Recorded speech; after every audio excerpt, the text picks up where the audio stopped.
Federation ने शुरू किया, लेकिन बाद में बीजेपी एफिलेटेड जो कर्मचारी परिषद है वो भी ये मामला का पार्टी था। हमारी सीनियर लॉयर परमजीत पाटिवाला, हमारी लॉयर हमारी देखभाल करने के लिए जितना हमारी बांसरी सराज जी, ये सब ने पूरा मदद किया। ममता बनर्जी पहले दिन से खुला आम उनकी सरकार ने बार बार बताई, जो डीए कर्मचारी जो स्टेट गवर्नमेंट एम्प्लॉय है उसमें municipality employ, panchayat employ, teachers, professor, non teaching सब आता है, पेंशनर्स इंक्लूडिंग। ये अधिकार नहीं हो सकता, सरकार का मर्जी के ऊपर डीए देना नहीं देना उनका ऊपर डिपेंड करता है।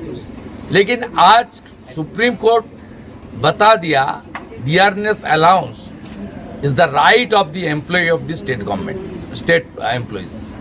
It's a victory of the entire employee community, including professor, teacher, non-teaching, panchayat, municipal employee and state government employees, including police, etc. And pensioners also.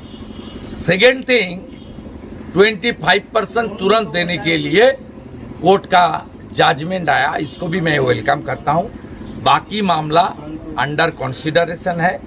मेरा पूरा उम्मीद है दूसरा स्टेट में सेंट्रल गवर्नमेंट जिस तरीके से करता है ये ममता बनर्जी को देना ही पड़ेगा। मनु सिंघवी ने जो बोला है, अगर 50% दिए देते तो सरकार का आप सबको मालूम है, सीपीएम जब बंगाल छोड़ के जा रहा था साल 2011, बंगाल में 2 लाख करोड़ के आसपास यहाँ का डेट था। अभी बंगाल में डेट चल रहा है, आउटस्टैंडिंग चल रहा है लोन 7 लाख के ऊपर। ये सरकार पूरा इंसॉल्वेंट सरकार है, इसलिए पिछले 7-8 साल कोई अपॉइंटमेंट एम्प्लॉयमेंट नहीं हुआ है, इंडस्ट्री नहीं आया है, पूरा बंगाल बर्बाद है। इसलिए सरकार का पास रुपया नहीं है, इसलिए सरकार वहाँ हाथ जोड़ के अपने लॉयर के द्वारा कोर्ट में विनती किया है, जो 50% देना होगा तो हमारा सब बंद हो जाएगा, कमर टूट जाएगा। हाँ, तो सब बंद हो जाएगा, उसका माने यही होता है।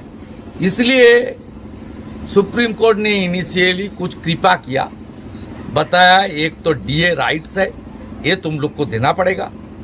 दूसरा 25% तुरंत दीजिए, बाकी नेक्स्ट हियरिंग जुलाई अगस्त में जो हियरिंग होगा उसमें कंसीडर किया जाएगा। मेरा पूरा विश्वास है 100% डीए इंक्लूडिंग एरियर पेंशनर्स सबको देना ही पड़ेगा इस सरकार को।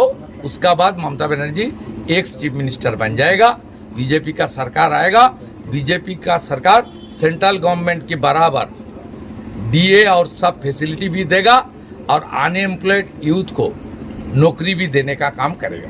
करने का भाषा नहीं है।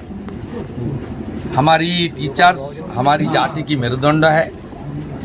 टीचर बंगाल में एक सम्मानीय व्यक्ति है। जिस तरीके से ममता बनर्जी का रजिस्टर्ड गुंडा और पार्टी का लोग यहाँ वारदात किया, कम से कम 25-30 टीचर लोग वुंडेड होकर हॉस्पिटल में है, ये हम लोग घोर निंदा करता है। भाजपा इसका विरोध में प्रदर्शन भी कर रहा है और हमारी सब कार्यकर्ता कल रात तक, देर रात तक सेवा देने के लिए जो वुंडेड टीचर है उसका साथ खड़ा हुआ। दादा, यहाँ का सांसद जो सौगत राय है, उन्होंने जो completely anti national speech, completely anti national speech, Lok Sabha में उनके खिलाफ कार्रवाई होना चाहिए, कार्रवाई होना चाहिए। सर, कर्नाटक के एक कांग्रेस विधायक ने भी ऑपरेशन सिंदूर का लेकर सख्त कानून लाना चाहिए, सख्त कानून लाना चाहिए और इसको मौत को सजा होना चाहिए। एक नया कानून लाइए। आप बहुत कानून लाया, ट्रिपल तलाक खत्म कर दिया, आप 370 खत्म कर दिया, आप 1 नेशन 1 इलेक्शन के लिए आप कोशिश कर रहा है, आप वक्फ अमेंडमेंट बिल आप लाया है, देश में सुधार करने का काम आप किया है। देश के अंदर जो देश विरोधी ताकत अपने भाषण आपने टिप्पणी, आपने सोशल मीडिया हैंडल में पोस्ट, पत्रकार का सामने देश विरोधी, देश को कमजोर करने के लिए जो बोल रहा है, उसका खिलाफ भी तुरंत पार्लियामेंट में एक सख्त कानून लाना चाहिए। एक बाहर तो ऑपरेशन सिंदूर को द्वारा 100 किलोमीटर अंदर घुस के हमारी देश के सेना ने मुंह तोड़ जवाब दे दिया। देश के अंदर जो टुकड़े टुकड़े गैंग है उसका खिलाफ भी कार्रवाई होना चाहिए। दादा नैटी में एक बच्ची को आम पे